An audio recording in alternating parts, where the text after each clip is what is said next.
Hey guys, John Rettinger here with round one of the iPhone 3GS versus the PSP Go. You can also consider this the iPod Touch versus the PSP Go. Now some of you might be wondering why I'm putting these two devices head to head since they seem so divergent. Well, I tend to disagree. I think they're actually competing for a very similar market share. A lot of people are buying iPod Touches and even iPhones exclusively for the App Store to get access to those thousands of games and applications that are available in the App Store. Now, by proxy, people are buying the PSP Go for, obviously, the games, and it's got a lot of additional functionality on top of that. It can play video, it's got a web browser, and because of those features, I think that they definitely overlap. Now, the PlayStation Store that's found on the PSP Go gives you access to a back catalog of fantastic PSP games. And with those really full PSP games, the ones that run you $40 or more, you're getting fantastic graphics and you're getting, I think, a top-notch portable gaming library. However, with the launch of the PSP Go, there's also a new category of games called PlayStation Minis, and these games are very similar to what's found on the App Store. In fact, some of the titles even overlap, as I'll show you in a minute. So this round is going to focus on gaming, it's going to focus on navigation, and it's going to focus on some of the hardware. So let's start with the hardware, and let's talk about what you look at most, the screen. The PSP Go has a 3.8-inch screen with a resolution of 480 by 272. The iPhone and iPod Touch have a 3.5-inch screen, so a little bit smaller, but higher resolution at 480 by 320. I think Sony and Microsoft are competing for the wallets of a very similar demographic.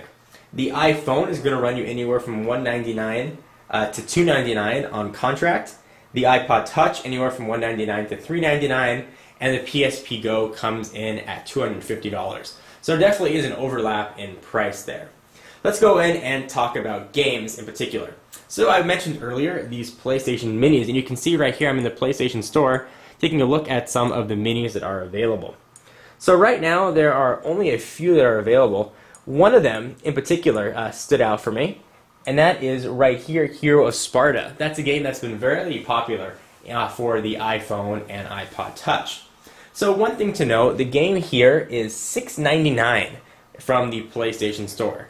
If you look at the App Store, for example, the game is marketably cheaper, coming in, I believe it's on sale right now, even for $1.99.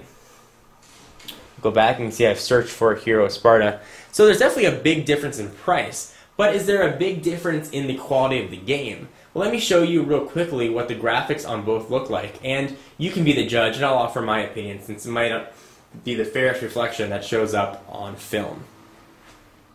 Okay, so we've got Hero of Sparta loaded up on both consoles here, the iPhone 3GS of course, and the PlayStation Go, and right away you can see the difference between the PlayStation's larger screen and the iPhone's. I don't see much of a difference resolution-wise despite the iPhone's higher resolution.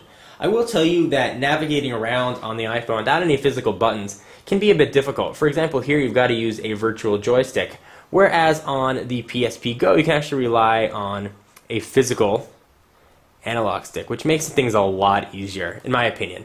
For button control, you have to deal with virtual buttons on screen since you can't use any of the iPhone's physical buttons for navigation and gameplay, whereas on the PSP, obviously you get the traditional circle, triangle, X, and square buttons, which does make gameplay, I think, a bit easier.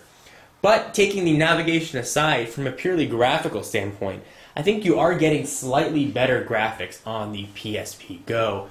And I think that would make sense since the PSP Go is really built primarily for a gaming machine, whereas the iPhone 3GS and the iPod Touch, I think, just happen to play games. So if you're looking for a specifically gaming perspective, I think that you are getting a little bit better graphics on the PSP Go. Now that said, performance-wise, the game ran just as fast on each. So it's really going to come down to, I think, a personal perspective on whether you want something that can do a little bit of everything, like the iPhone or the iPod Touch, or whether or not you want a dedicated gaming console, like the PSP Go.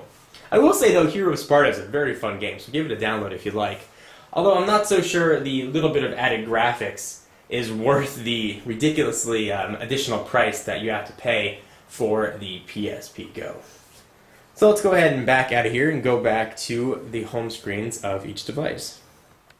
So quite obviously, by looking at both devices, you can clearly see the difference, like I just mentioned. Physical buttons versus non-physical buttons.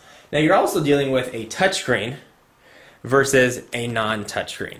So things like text entry on the PSP Go can be a little bit difficult because you have to rely on a virtual keyboard that you have to control by moving the arrows around. Whereas on the iPhone and the iPod Touch, you can actually touch the buttons. It makes typing a lot easier. And that's going to come into play for things like the browser.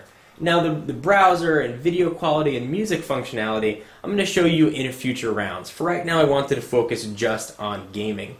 So it's really going to come down to personal perspective, like I mentioned. Whether or not you want lower cost, more option games, or whether you want the higher cost, dedicated games that you can get on the PSP Go. Now, I just showed you the PS Minis, but you also get, like I said, a vast category and a vast library of dedicated PSP games, which are not minis, but full-scale games, which are definitely going to be more expensive, around the $40 range. But you are going to get great graphics, online play, and a ton of other features. So I hope you enjoyed this round one. Stay tuned to future rounds for a lot more detail. For exclusive content, be sure to check out the channel. We're going to have a lot more coverage on these two devices. And check me out on Twitter, twitter.com/John4Lakers. And to learn more about Techno Buffalo, check out technobuffalo.com. All those links will be in the sidebar. And I will see you guys in the next video.